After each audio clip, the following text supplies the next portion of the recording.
কেন চাষ করবেন হাইফিট মাগুর মাছের পোনা এবং কেমন পুকুরে চাষ করবেন হাইফিট মাগুর মাছের পোনা এবং এই 2.5 ইঞ্চি সাইজের হাইফিট মাগুর মাছের পোনার প্রধান খাদ্য হিসাবে কি খাদ্য খাওয়াবেন এবং পরবর্তীতে কি খাদ্য দিবেন এবং এটি বাজারজাত করবেন কত দিনে। আরও কিছু টিপস নিয়ে আজকের বিষয়ে আলোচনা করব। সম্মানিত দর্শক, আসসালামু আলাইকুম। যারা আমার ভিডিওটি রেগুলার দেখেন এবং দেশ এবং প্রবাস থেকে লক্ষ্য করে দেখতে পাচ্ছেন তাদেরকে জানাই আন্তরিকভাবে শুভেচ্ছা ও অভিনন্দন। সম্মানিত দর্শক, যারা আমার চ্যানেলটি সাবস্ক্রাইব করেন নাই তারা অবশ্যই আমার চ্যানেলটি আরও নিত্য নতুন আকর্ষণীয় ভিডিও পেতে চ্যানেলটি সাবস্ক্রাইব করে রাখবেন।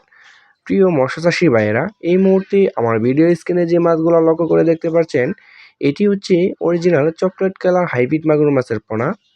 তো ভিউয়ার্স, হাইব্রিড মাগুর মাছের পোনা কেমন পুকুরে চাষ করবেন? তো আমরা বলে থাকি হাইব্রিড মাগুর মাছের পোনা হচ্ছে একটি লাভজনক মাছ। এটি আমরা যে কোনো ময়লা আবর্জনা পরিত্যক্ত নোংরা পুকুরেও কিন্তু চাষ করতে পারি, তাতে মাছের কোনো অসুবিধা হয় না। কেন চাষ করবেন হাইব্রিড মাগুর মাছের পোনা? আমরা সকলে জেনে থাকি হাইব্রিড মাগুর মাছ হচ্ছে একটি লাভজনক মাছ, কেননা এটি কোনো খাবার ছাড়াই এবং প্রাকৃতিক খাবার খেয়েই কিন্তু মাত্র 3 মাস চাষ করেই কিন্তু প্রত্যেকটা মাছের ওজন আনতে পারবেন 1 কেজি প্লাস, এবং বাজারে কোনো কিনা ফিড ছাড়াই কিন্তু আপনি এই মাছটিকে চাষ করতে পারবেন।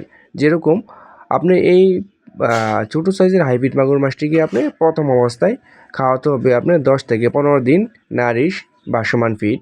তারপর থেকে আপনার যে কোনো ময়লা আবর্জনা, মরা মুরগির লিটার, মুরগির নাড়ি বুড়ি এবং পচা পান্তা ইত্যাদি। তো এই মুহূর্তে কিন্তু আপনি এই মাছটিকে আপনি সরাসরি আপনার পুকুরে ছাড়তে পারবেন। ছেড়ে কিন্তু আপনার মুরগির লিটার, হাঁসের লিটার এবং গরুর লিটার কিন্তু খাওয়াতে পারবেন, তাতে মাছের কোনো অসুবিধা হয় না। এবং এটি আপনার যে কোনো ময়লা আবর্জনা পরিত্যক্ত নোংরা পুকুরেও কিন্তু বেঁচে থাকতে পারে, তাতে মাছের কোনো অসুবিধা হয় না। এটি কিন্তু গণহারেও চাষ করা যায়। আমরা অনেক চাষিরাই বলে থাকি যে হাইব্রিড জাতের মাগুর মাছটি আমরা কোথায় বিক্রি করব এবং কিভাবে বিক্রি করব।